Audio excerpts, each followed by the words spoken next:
তো আজকের আলোচ্য বিষয় supply curve and supply schedule.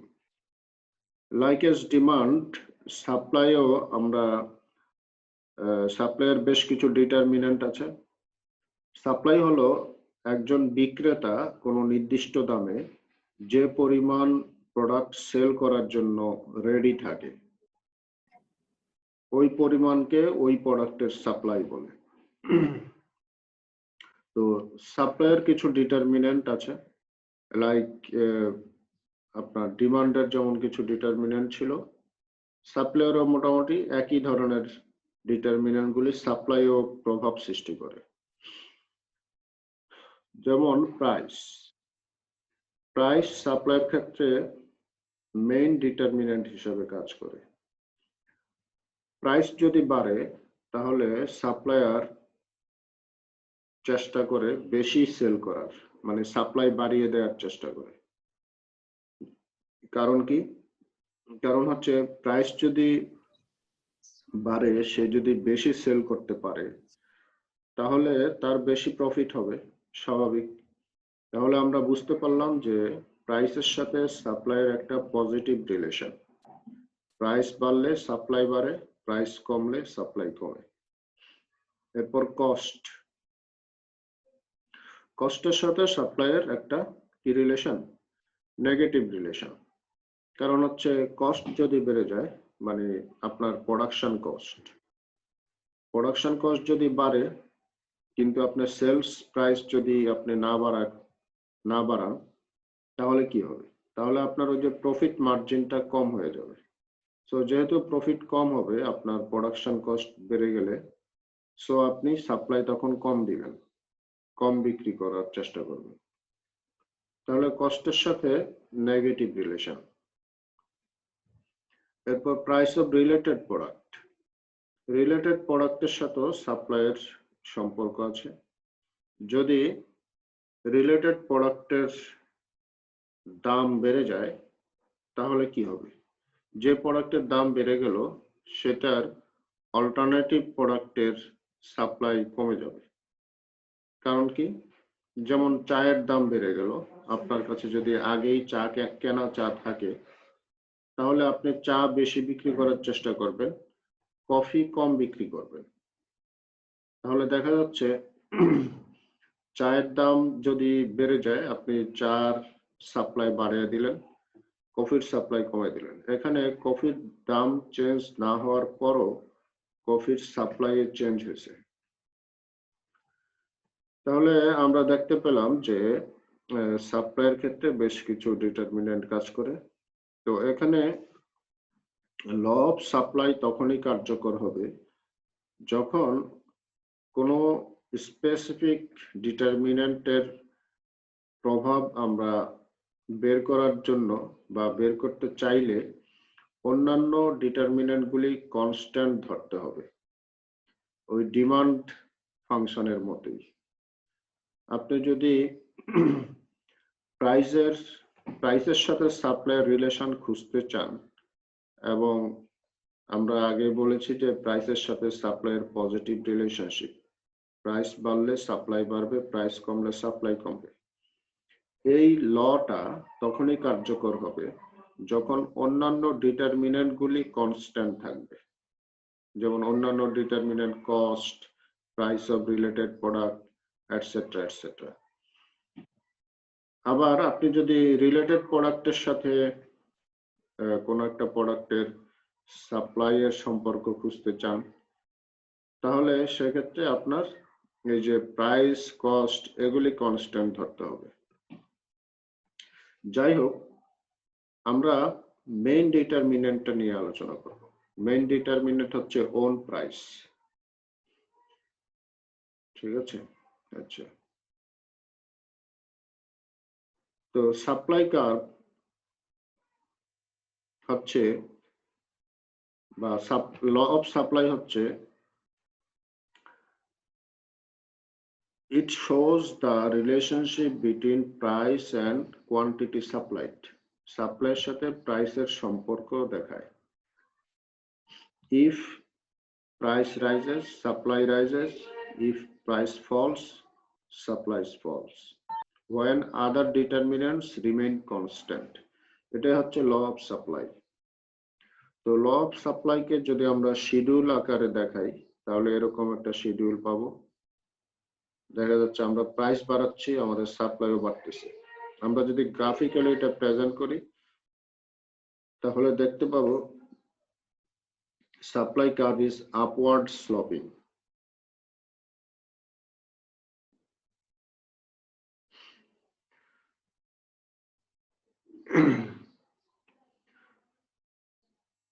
Shift of supply curve, দাম একই থাকার পরও সাপ্লাই বাড়তে পারে কমতে পারে। কখন এটা হবে?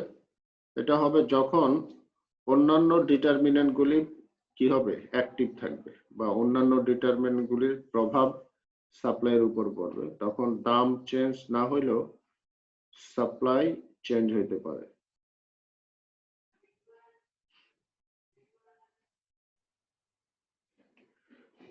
মার্কেট সাপ্লাই কিভাবে বের করা হয়? আমরা মার্কেট ডিমান্ড যেভাবে বের করেছি মার্কেট সাপ্লাইও একইভাবে বের করি। সেটা হচ্ছে ইন্ডিভিজুয়াল সাপ্লাই কার্ভগুলিকে যদি আমরা যোগ করি তাহলে মার্কেট সাপ্লাই পাওয়া যাবে। যেমন আপনারা দেখতে পাচ্ছেন যে একটা প্রোডাক্টের দাম যখন 1 টাকা 75 পয়সা, তখন ফার্ম এ সাপ্লাই হচ্ছে 5000 ইউনিট, ফার্ম বি এর সাপ্লাই হচ্ছে 10,000 ইউনিট, ফার্ম সি এর সাপ্লাই হচ্ছে 10,000 ইউনিট। তাহলে টোটাল সাপ্লাই কত মার্কেটে? 5, 10, 10, 25। তাহলে তিনটা যোগ করলে আমরা এই মার্কেট সাপ্লাই কার্ভ পেলাম। আবার দাম যখন বেড়ে 3 টাকা হলো তখন ফার্ম এ এর সাপ্লাই হয়ে গেল 10,000 ইউনিট, ফার্ম বি এর সাপ্লাই হয়ে গেল 30,000, ফার্ম সি এর সাপ্লাই হয়ে গেল 25,000। তাহলে টোটাল সাপ্লাই কত হলো? 5, 30, 35 আর 25, 65। এই যে 65,000। তাহলে আমরা এই যে দুইটা পয়েন্ট আমরা যখন অ্যাড করে একটা কার্ভ আঁকবো, এটা হচ্ছে মার্কেট সাপ্লাই কার্ভ।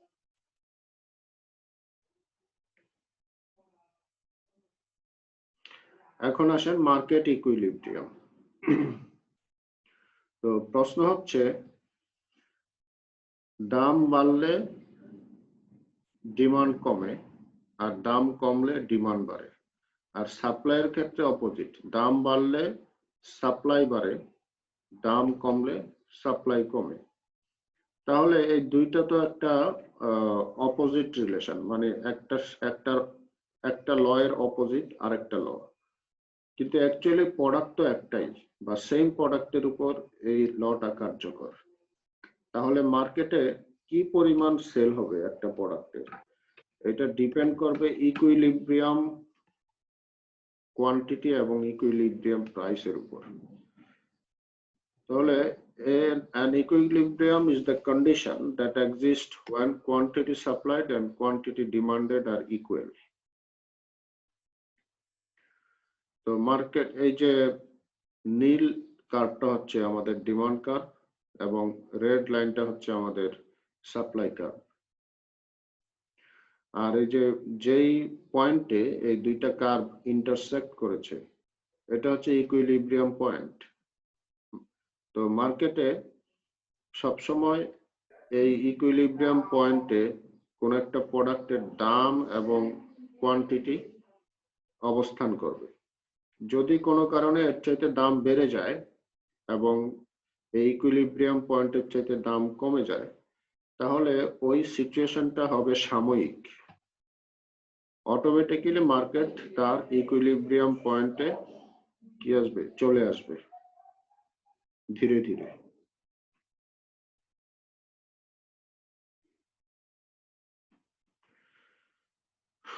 আচ্ছা, এখন আসেন আমরা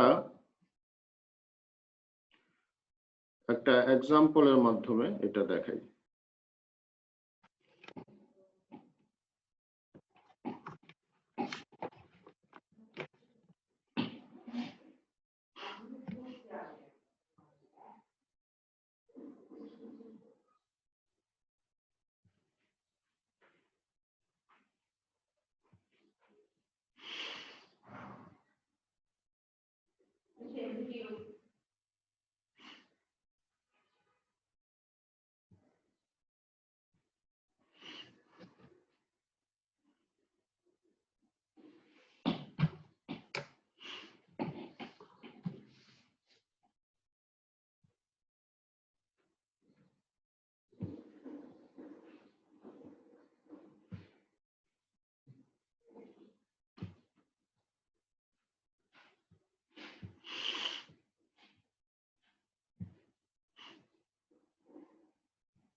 ধরেন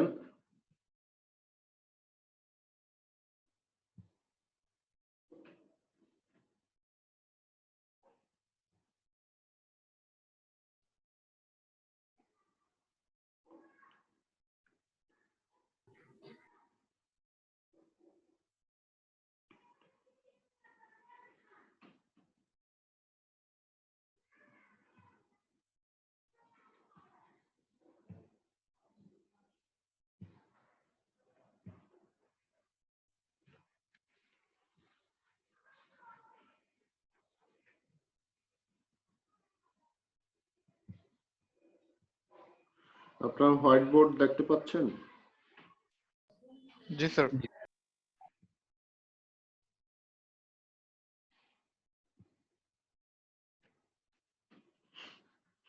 ধরেন একটা ডিমান্ড ফাংশন,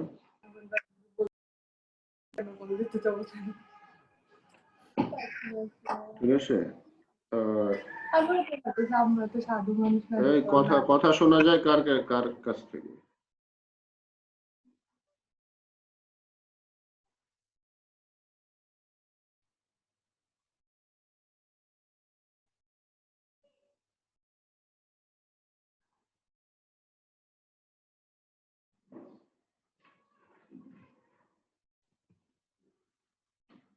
$200 minus 15p.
তাহলে কোয়ান্টিটি সাপ্লাইড হচ্ছে 5p।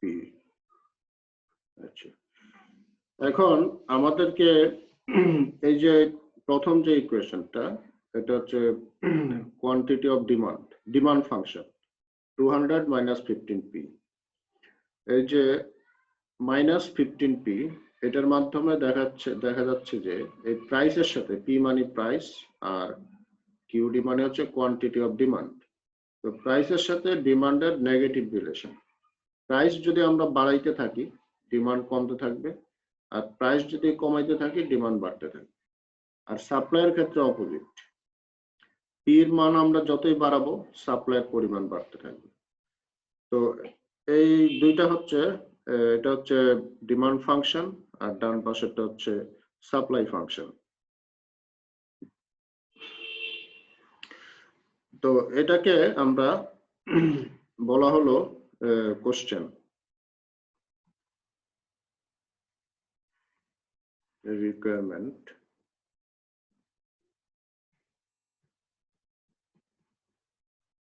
Find the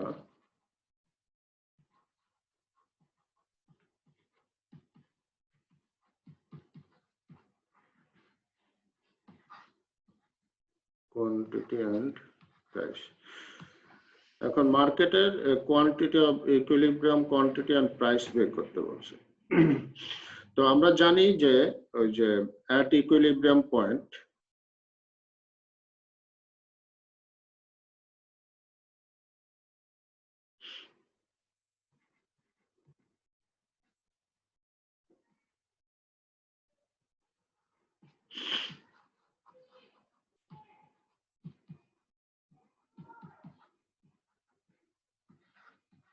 quantity of demand আর কোয়ান্টিটি অফ সাপ্লাই সমান হবে, ঠিক আছে? তো এখন আমাদের কোয়ান্টিটি অফ ডিমান্ড ফাংশনটা আমরা লিখলাম। দ্যাট মিনস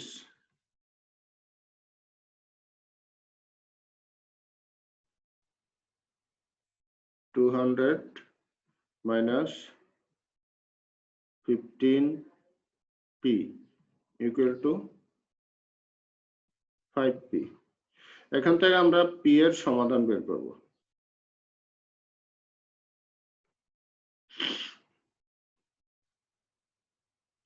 সো আমাদের minus 15p minus 5p equal to minus 200.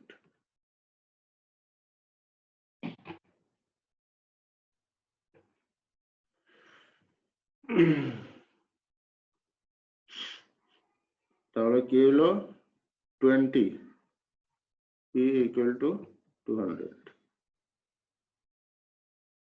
So p equal to কত বলেন? 10. তাহলে আমরা p এর মান পেয়ে গেলাম, মানে ইকুইলিব্রিয়াম প্রাইস টাকা 10। এখন আসেন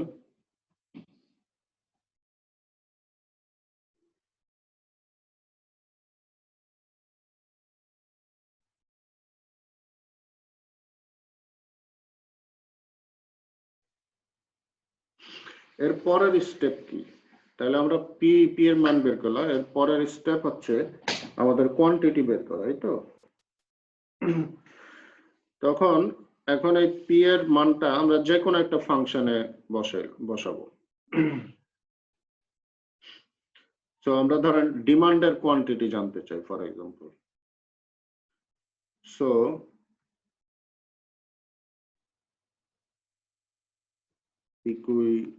equilibrium quantity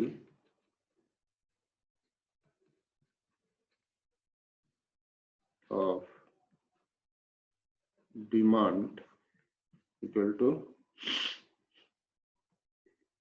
আমরা ডিমান্ডের ফাংশন হচ্ছে 200 minus 15p equal to 200 minus 15 point p এর মান পাইলাম 10 equal to 200 minus 150 equal to 50. তাহলে আমরা ডিমান্ডের কোয়ান্টিটি, ইকুইলিব্রিয়াম কোয়ান্টিটি পাইলাম 50 ইউনিট। এটা কেজি হইলে কেজি, 50 কেজি, পাউন্ড হইলে পাউন্ড, বা যে ইউনিট হয় সেটা। এখন আমরা চেক করব যে এই ডিমান্ড এবং সাপ্লাই কোয়ান্টিটি সেম কিনা, ঠিক আছে? তো আমরা চেক করি। চেক কিভাবে করব? চেক করার উপায় হচ্ছে আমরা সাপ্লাই ফাংশনেও পি এর মানটা বসাবো। তাহলে যদি দেখি যে 50 আসে, তাহলে আমাদের ইকুইলিব্রিয়াম পয়েন্টটা ঠিক আছে।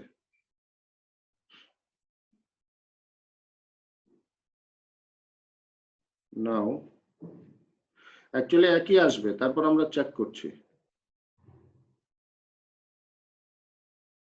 নাও let us check with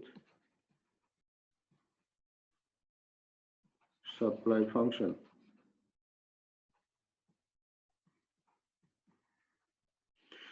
তাহলে সাপ্লাই ফাংশন হচ্ছে 5p equal to 5 into 10, এই যে 50। সাপ্লাই ফাংশনেও আমরা দেখছি যে 50, এটা একই আসবে। তারপর আমরা চেক করলাম। তাহলে এখন আমাদের ওই মার্কেটে ওই প্রোডাক্টটা, মানে যে প্রোডাক্টের আমরা সাপ্লাই এবং ডিমান্ড ফাংশন বের করলাম, ওই প্রোডাক্টটা কি দামে সেল হবে বলেন তো? কত দামে সেল হবে?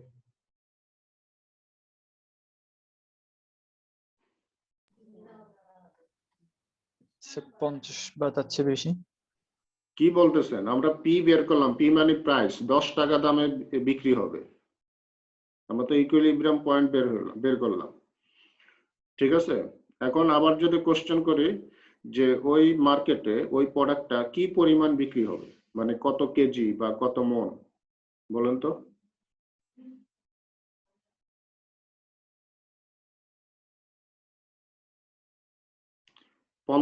পঞ্চাশ কেজি বা 50 মণ মানে 50 ইউনিট। তাহলে প্রাইস হবে 10 টাকা, পরিমাণ হবে 50 ইউনিট। বুঝতে পারছেন? জি স্যার। আচ্ছা, তাহলে এখন আসেন, যদি কোনো কারণে 10 টাকা থেকে প্রাইস বেড়ে যায়, কোনো ম্যানিপুলেশনের কারণে, ঠিক আছে, তাহলে এটা কিন্তু দীর্ঘস্থায়ী হবে না, এই প্রাইসটা আবার 10 টাকায় চলে আসবে। এটা হচ্ছে মার্কেটের নিয়ম, মানে ইকুইলিব্রিয়াম প্রাইসে সে চলে আসবে এবং ইকুইলিব্রিয়াম কোয়ান্টিটিতেও সে চলে আসবে। কথা বুঝতে পারছেন? জি স্যার। আচ্ছা, এখন আসেন, এগুলি এই যে এইভাবে এগুলি ছোট ছোট অঙ্ক, তো এগুলি নিজেরা প্র্যাকটিস করতে হবে। অ্যাকচুয়ালি আমি প্রিভিয়াস সেমিস্টারে এগুলি করাই নাই, ওই স্টুডেন্টরা নিজেরাই করছে এগুলি। তো এখন আসেন, আমরা এই যে এটা বের করলাম, এটা হচ্ছে আমরা ম্যাথামেটিক্যাল মেথডে বের করলাম। আমরা শিডিউল তৈরি করতে পারি এটা থেকে। শিডিউল কিভাবে তৈরি করতে হবে? ধরুন আমরা একটা শিডিউল তৈরি করি।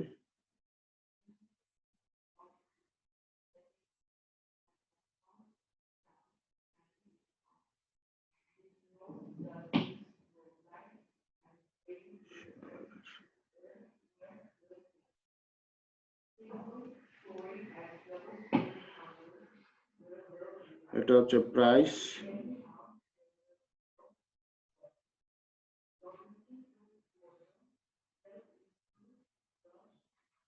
কোয়ান্টিটি অফ ডিমান্ড,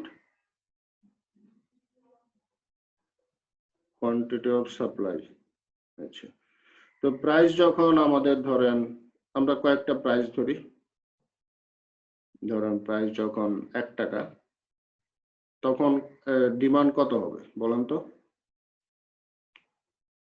190 টাকা। হ্যাঁ, প্রাইস যখন 1 টাকা, তখন এই যে ডিমান্ড ফাংশনে বসান, প্রাইস 1 টাকা হইলে ডিমান্ড ফাংশনটা কি 20p না? জি স্যার। হ্যাঁ, না 15p। তাহলে এটা যদি আমি পি এর মান 1 ধরি, তাহলে এটার মান কত আসে? 185। তাহলে কোয়ান্টিটি অফ ডিমান্ড আসবে 185।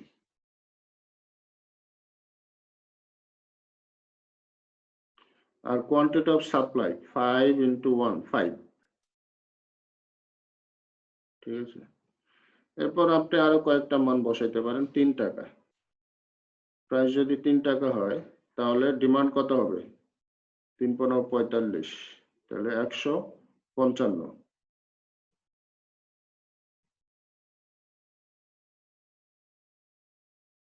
ঠিক আছে,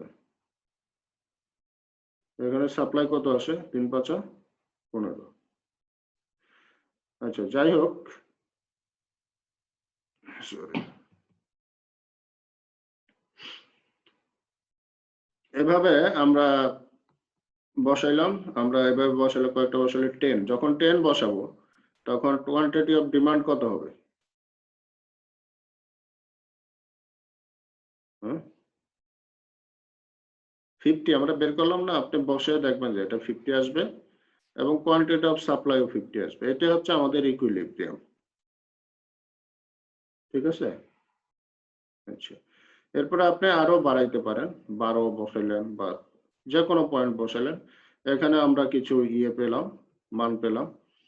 তাহলে এইভাবে যদি আমরা একটা শিডিউল তৈরি করি, এটাকে বলে ডিমান্ড অ্যান্ড সাপ্লাই শিডিউল বা ইকুইলিব্রিয়াম শিডিউল। ওকে, এখন আসেন, এই শিডিউলটাকে আমরা যদি কার্ভে আঁকি, তাহলে একটা ইকুইলিব্রিয়াম কার্ভ পাবো। কার্ভটা আঁকতে হবে এইভাবে, আমরা হরিজন্টাল একটা অ্যাক্সিস নিলাম, ভার্টিক্যাল, তারপর একটা হরিজন্টাল অ্যাক্সিস।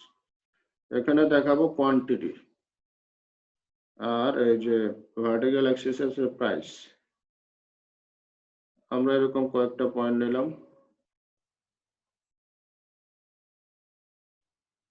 ঠিক আছে, ধরুন এখানে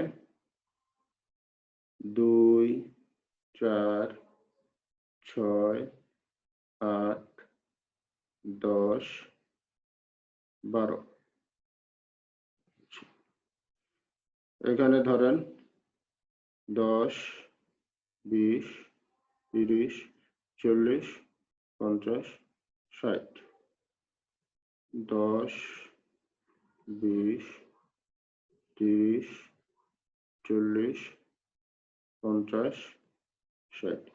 এখন আমরা এই যে ফাংশন অনুযায়ী যে ফাংশনটা পেলাম বা শিডিউল পেলাম, আপনারা যদি এই শিডিউলের ডিমান্ড কার্ভ তৈরি করেন, তাহলে আমরা যখন 50 টাকা, দাম কত? 10 টাকা, এই পয়েন্টটা ক্রস করবে। আমার কথা কি বুঝতে পারতেছেন আপনারা? জি স্যার। আপনারা এক্স্যাক্টলি, আমি এখানে এক্স্যাক্ট আঁকছি না, কিন্তু আপনারা আনুমানিক এক্স্যাক্ট আঁকবেন। এই যে যেমন এই যে শিডিউলটা পাইলাম, আমরা এখানে একটা ডিমান্ড কার্ভ পাবো এরকম, ঠিক আছে, যেটা এই পয়েন্ট দিয়ে ক্রস করবে। আবার একটা সাপ্লাই কার্ভ পাবো যেটা এই পয়েন্ট দিয়ে ক্রস করবে, ঠিক আছে। এটা হচ্ছে ইকুইলিব্রিয়াম।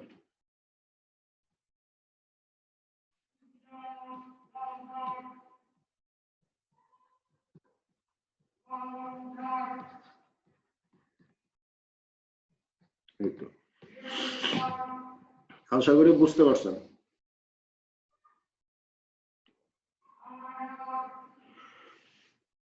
তো আপনারা বাসায় এই যে লেকচারগুলি শুনবেন এবং রিলেটেড যে লেকচার শিট বা পিডিএফ আমি আপলোড দিয়েছি সেটা দেখে নেবেন। আর প্রিভিয়াস দুই এক সেমিস্টারের কোশ্চেন আপনারা দেখবেন যে এরকম প্রবলেম দেয়া থাকে পরীক্ষায়, সেগুলি প্র্যাকটিস করবেন বাসায়। আপনার এগুলিতে বেশি সময় লাগবে না, অ্যাকচুয়ালি এইসব জিনিস তো আপনারা স্কুল লেভেলে করেছেন। এখন জাস্ট কিছু রিকল করা এবং কোশ্চেনের সাথে এটা মিলছে কিনা সেটা প্র্যাকটিস করা। তো ঠিক আছে, আজকে তাহলে আমরা এখানেই রাখছি। জি স্যার, আসসালামু আলাইকুম। ওকে, ওয়ালাইকুম আসসালাম, সবাই ভালো থাকবেন। আসসালামু আলাইকুম স্যার। ওয়ালাইকুম আসসালাম।